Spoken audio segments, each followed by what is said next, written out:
ក្នុងជីវិតបងអូននិយាយថាស្រឡាញ់បងខ្លាំងស្នាមញញឹមដែលលូនដល់ឲ្យធ្វើឲ្យបងជឿថាវាជាស្នេហ៍ពិតបងមិនដឹងទេថាពាក្យទាំងនោះគ្រាន់តែជាការសម្ដែងរបស់អូន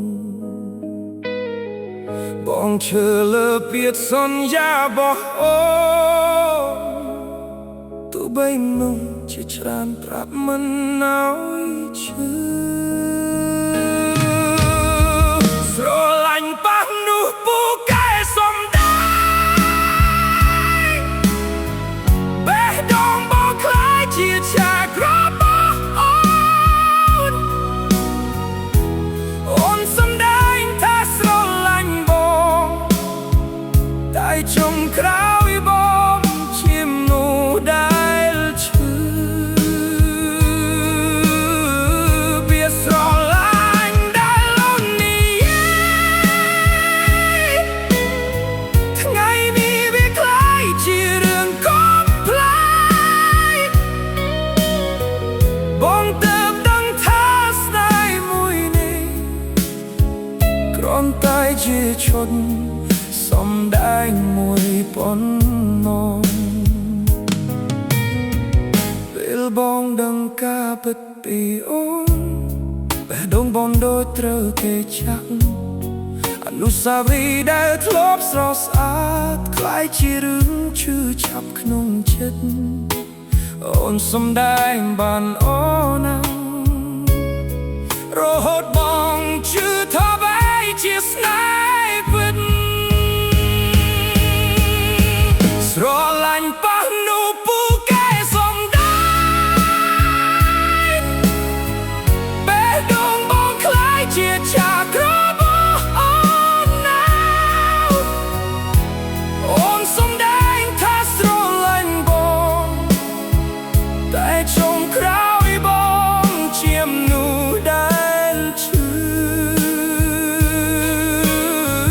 វាស្រឡាញ់ដែលអូននិយា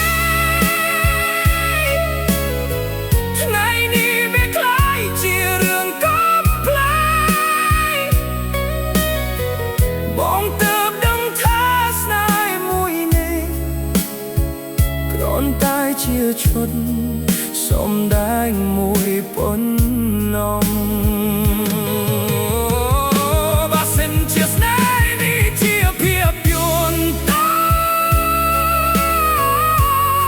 បងគ្រាន់តែជាតួអង្គម្នា